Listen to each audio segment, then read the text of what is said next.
Bismillahirrahmanirrahim. Assalamualaikum warahmatullahi wabarakatuh. Perkenalkan, nama saya Heru Saputra, mahasiswa Manajemen Bisnis Syariah semester 3. Saya dari Fakultas Ekonomi dan Bisnis Islam. Kali ini saya akan membuat video pembelajaran dengan judul Sistem Perekonomian Indonesia. Baiklah, kali ini saya akan memberikan penjelasan tentang sistem perekonomian Indonesia. Untuk itu, lebih awal atau terlebih dahulunya, yang terhormat kepada dosen yang mengajar mata kuliah perekonomian Indonesia. Baiklah, saya akan mulai membahas tentang sistem ekonomi Indonesia. Sebelum itu kita harus tahu apa itu ekonomi. Menurut bahasa, ekonomi berasal dari dua kata, yaitu oikos dan nomos, yang artinya oikos adalah aturan dan nomos adalah rumah tangga.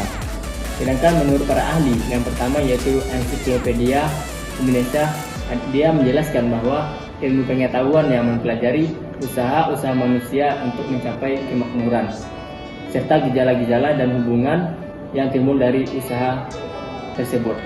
Sedangkan Adam Smith menyatakan dan berpendapat bahwa ekonomi adalah ilmu secara sistematis mempelajari tingkah laku manusia dalam berusahanya mengaplikasikan sumber daya yang terbatas guna mencapai tujuan tertentu.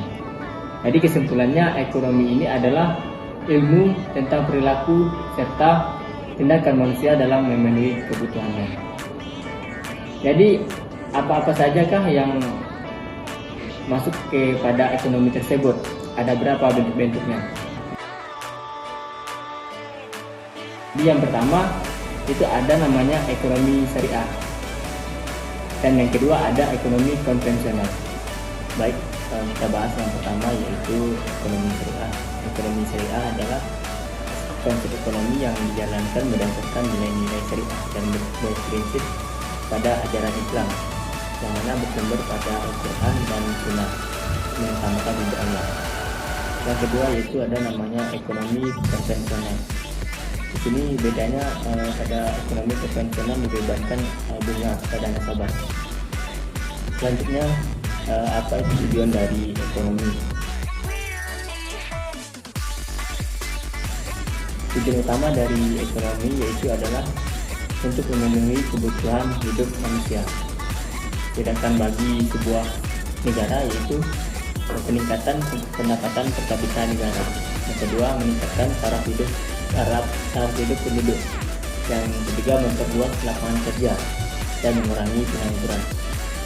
Yang keempat, meningkatkan laju pembangunan dan pertumbuhan ekonomi. Selanjutnya yaitu sistem perekonomian.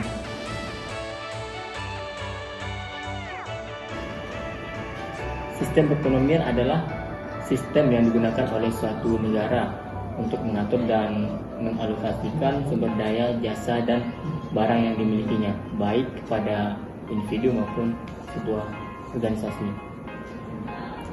Jadi apa-apa saja yang sistem ekonomi tersebut.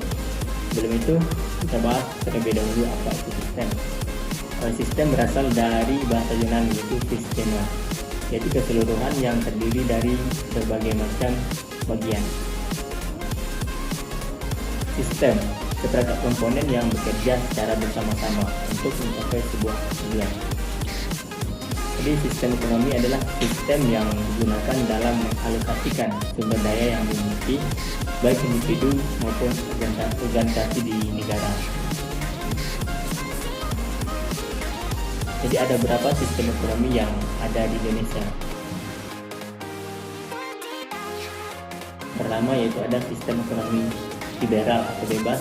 Yang kedua, sistem ekonomi sosialis atau terpusat. Yang ketiga, sistem ekonomi campuran atau Pancasila. Baik, kita bahas yang pertama yaitu sistem ekonomi liberal atau bebas, yaitu sistem ekonomi yang mana kebijakan yang membebaskan setiap pihak untuk melaksanakan kegiatan ekonomi. Sedangkan sistem ekonomi sosialis atau terpusat, sistem ekonomi yang diatur sepenuhnya oleh sebuah negara. Segala sesuatu diatur oleh negara dan pemerintah pusat. Yang terakhir yaitu sistem ekonomi campuran atau Pancasila. Itu sistem yang menggabungkan kedua sistem di atas.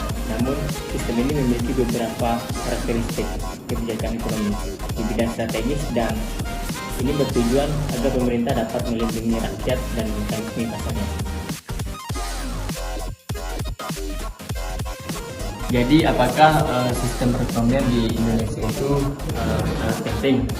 Menurut saya itu sangat penting karena sistem perekonomian itu akan mengatur kegiatan ekonomi di sebuah negara, baik yang dilakukan oleh seorang individu maupun sebuah kelompok. Jadi apa sistem perekonomian yang dianut oleh negara Indonesia? Sistem yang dianut oleh negara Indonesia adalah sistem ekonomi campuran atau Pancasila, yang mana siapapun boleh mengikuti kegiatan transaksi dalam kegiatan ekonominya, namun juga pemerintah juga dapat andil dalam mengatur kegiatan ekonomi tersebut. Mungkin itu saja kegiatan pembelajaran dari saya, penjelasannya semoga dapat dipahami, dan banyak maaf jika terdapat kekurangan dan kesalahan kata. Saya sudahi, terima kasih.